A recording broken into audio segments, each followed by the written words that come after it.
se dice que solamente ha sido un beneficio para la mujer. ¿Qué cosa? ¿Qué cosa ha sido un beneficio? Hacer que la mujer sintiese la obligación, si se siente acosada, de meter el asunto en manos del Estado, denunciar. Pero no se ha averiguado que realmente después en los años que han pasado la mujer se sienta mejor o la condena hayan llevado a que la sociedad viva mejor o se dé menos acoso, menos violaciones o cosas así. En realidad no, la estadística no sé quién la lee y cómo la lee, pero nunca han dicho que estamos mejor. Porque por otra parte, la ironía es que probablemente estos publicitarios que se estudian estas filosofías que deben meternos en la cabeza, que convienen a quien detiene el poder. Por una parte, necesitan que la gente quede sintiéndose asustada. Entonces no pueden decirle que las cosas van mejor. Pero por otra parte hay que decirle que ha obtenido beneficios. Entonces hay como una incongruencia porque uno dice, pero ¿dónde está el beneficio? El beneficio, a veces digo yo riéndome, lo han tenido los abogados porque ganan más. Pero por encima ahora ni siquiera mucho, porque ahora que la gente empezó a poder estudiar, podérselo permitir o querer hacerlo, yo no quise, ok, yo estoy contraria. Pero soy contraria a que se considere que hay que estudiar, ok, luego si uno quiere hacerlo, que lo haga, pero no.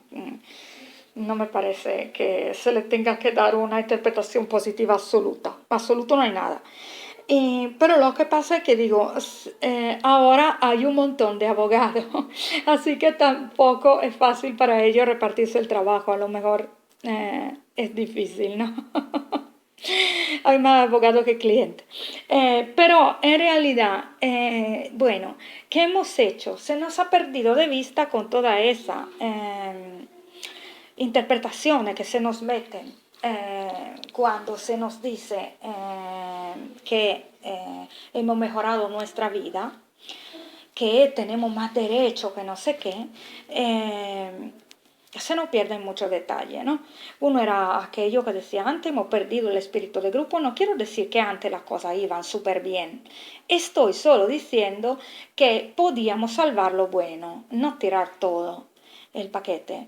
En realidad ahora vivimos todo muy solo.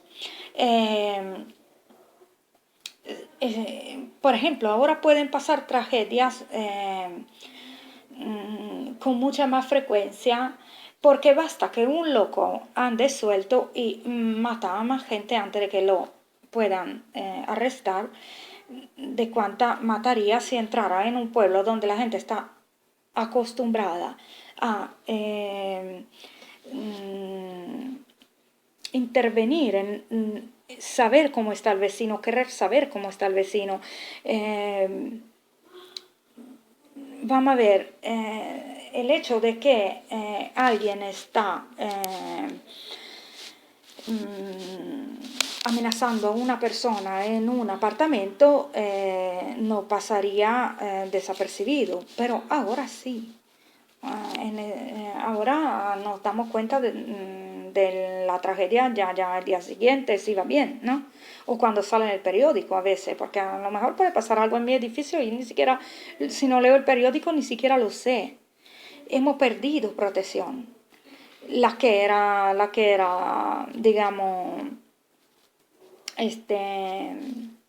la que era espontánea del grupo. Podíamos hacer las cosas de mil otra manera, pero se nos dice que hay una sola. Y esta sola que se nos dice, a mí me parece que va siempre más en la obligación de hacer que la ley se ocupe de todo. Tú no tienes ya no tienes que tener dudas. Lo que tienes que hacer es mecanizar la cuestión.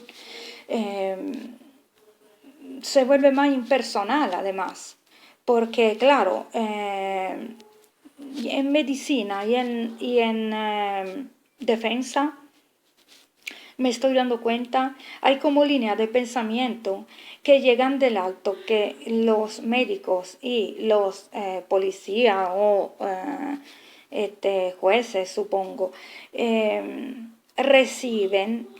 De esto me he dado cuenta por experiencia personal, teniendo que acudir a tribunal por un problema o al médico por otro problema, ¿no? Eh, hay como un mecanismo que hace que en este periodo se dice que hay que decirle al ciudadano o la ciudadana que la línea que seguir es aquella. Esto hace que tu problema no, no se analice en su particularidad, que es la de tu vida y de tu entorno, que es única. Y no, no se va por categorías. Esto es violencia de género, el otro es, qué sé yo, otras cosas, cualquier cosa, ¿no? Entonces, tú pierdes completamente el manejo de tu historia, tú pierdes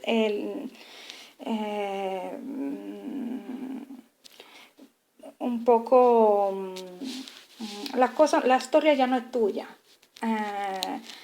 Ya, por ejemplo, si tú quieres o no quieres poner o retirar una denuncia, no es algo que decides, es algo que se te aconseja o incluso se te llega a obligar a hacer. Esto normalmente se ve como necesario. ¿Por qué? Porque hay una ideología que se ha metido, esto de veras que no sé cuándo ha sucedido, que es que la gente por sí sola estaría perdida, la gente hay que hacer que evolucione y en cierto modo. Pero como digo en otros videos, a mí me parece que esta es una evolución ficticia, falsa, mentirosa, porque luego la gente a lo mejor está deprimida por dentro pero no lo dice, o aparenta lo que no es continuamente, porque ni siquiera se ha podido vivir su vida, la ha entregado al sistema. Esto es lo que siento yo, lo que me parece, ¿no? De esto, una gran pérdida, incluso, como digo, de detalles, pérdida de historia, pérdida de partes de nuestra vida, porque vamos a ser etiquetados. No sé, ahora se habla tanto del teléfono contra el acoso o la violencia de género. Yo me acuerdo que una vez necesitaba una información importante porque me encontraba en un país extranjero con mis dos niños pequeños y era algo que tenía que ver con con mi divorcio, bueno, con mi separación y tenía que ver con una cuestión de leyes y yo necesitaba una información que ellas, la persona que me contestaba, no tenían, pero yo luego, lógicamente, como era mi vida y tenía que solucionar un asunto importante, burocrático, importante, porque yo lo que puedo estar más alejada de la burocracia lo estoy, pero como madre tampoco puedo perder mis hijos porque no lo he... porque me falta un papel, ¿ok? O sea, o tener un problema grave como no poderme mover con mi hijo o registrarlo en la casa donde yo vivo. O sea, un momento, hay cosas que uno se siente obligado porque lamentablemente es así, ¿no? Y cosas mínimas. Y entonces yo necesitaba esta información, era muy importante, me salía de un momento muy difícil. Y del otro lado, ese teléfono que parece ser amigo de las mujeres. Cuando la operadora se daba cuenta que la operadora es un ser humano, aunque no parezca, pero no lo parece, ya no lo parecemos. Cuando la operadora se daba cuenta que no tenía la respuesta, y que yo había llamado ya una segunda vez, porque lo que pasa es que yo me lo seguía pensando, porque para mí era un asunto importante, me lo seguía pensando y decía, lo mejor es que puse mal la pregunta, intento formularla de otro modo o encontraba un detalle más en internet sobre la ley que me interesaba a mí y decía, vamos a ver, a lo mejor puedo apoyarme a esta otra parte que he descubierto de la burocracia en que me encuentro y hacía otra llamada, pero habrán sido 3, 4, no he fastidiado, no he acosado a nadie, ¿no? Pero recuerdo que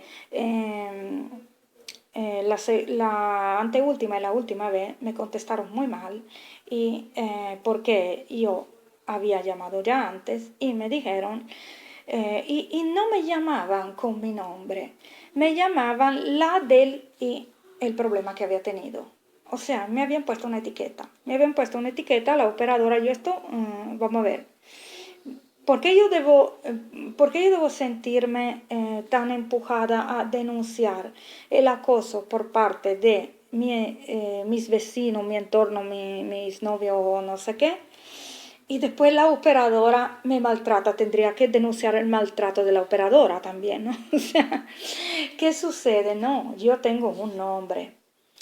No soy la del, qué sé yo, y ahí viene lo que puede haber sufrido, ¿no? Eh, no, o sea, esto a mí me hizo mucho daño, me hizo entender que para ella era algo así como de archivo. No tenemos ningún archivo que diga lo que necesita esta señora que está llamando, por eso tenemos que rechazarla, tenemos que hacer que no vuelva a llamar y esta persona no es una persona, es eh, una palabra que no entra en mi archivo. Ok. Entonces, ¿qué sucede? No, claro, yo luego fui a investigar por mi cuenta y la solución la encontré. Si yo la encontré, podían encontrarla las instituciones, los abogados que tuve que escuchar, las instituciones que atienden a la mujer, porque sí tenía que ver. Es simplemente que no hubo voluntad de profundizar un poquito mejor el tema, ¿no? Se me rechazaba deprisa porque no lo sé. Por falta de, no sé ni qué decir, si falta de profesionalidad o trabajar lo mínimo o qué pasa, no lo sé, porque yo no estaba del otro lado, pero yo cuando veo esa publicidad con ese teléfono digo, no, no, por favor. O sea, yo no aconsejaría a nadie hacer ese número, porque además es un poco absurdo, porque ya existe un número para las emergencias. ¿Por qué otro? Está claro que allá hay todo un juego de que hay gente cobrando subvenciones, ¿no? O sea, y luego cuando ahora yo no encajaba, y luego me hice mi camino bien. Si encajas, mm, caes en otro problema, en que tu historia ya no es tu historia, te la tratan como un caso, y entonces pierdes una parte de la misma historia que no encaja con el caso. O sea, entonces, ¿qué sucede? Que muchas veces las soluciones no son 100% la que tú necesitabas y por encima es muy impersonal. Porque en un grupito, cuando había la persona más anciana del grupito que tenía que escuchar, o el mediador, o según la etnia que era y qué sistema tenía que escuchar una controversia entre dos personas, por ejemplo, eh, se escuchaban aquellas dos personas, no se le daban etiquetas, no iban en un archivo. no eran un caso de violencia de género o un caso de no sé qué cosa, de, no sé, de robo, un caso de cualquier otro. Eran las dos personas que habían venido y se escuchaban a aquellas personas de una forma muchísimo más abierta. No se te decía, no, esto no me lo diga porque no tiene que ver con mi oficina. Y entonces por encima hizo un lío porque luego a lo mejor tú ni siquiera lo sabes, todo lo que pertenece a cada oficina. Entonces te obligan a contar tu historia y luego cuando está contando tu historia te interrumpen y no, pero esta parte no es que usted habla demasiado, que yo no sé cuál es la especialización de su oficina porque usted trabaja ahí y yo no. Esto te da de contestarle, pero se te ocurre contestarle, pero no sirve de nada, porque no tienen un trato personal con esta asesoría eh, que te ofrece el Estado. Entonces, pero nada, hay como dogma, imposible de ir a, aunque sea averiguar solamente por curiosidad, para saber cómo ha ido, cómo hemos llegado a este estado de cosas. No, simplemente se tiene que decir que había que llegar a esto, porque esto es preferible y porque antes era el infierno, o sea, eran cosas que no se pueden ni nombrar. A mí no me parece una buena este, expresión de así de la capacidad del ser humano de evaluar algo. Para nada. Es como si tuviéramos ya todo dicho y tuviéramos solamente que aprenderlo y repetirlo. Y esto a mí nunca me ha llegado a entrar en la cabeza, no he podido aceptarlo. Pero una cosa que me da mucha lástima es que veo que incluso parte de mis amistades o contactos de las redes sociales o parientes y vecinos que considero que sean personas inteligentes con un potencial eh, de con un potencial así de entendimiento, de poder evaluar algo, porque han tenido posibilidades, han tenido nada, porque son personas que a lo mejor se interesan de las cosas del mundo, no se interesan solamente de jugar a la lotería, aunque no estoy juzgando a nadie.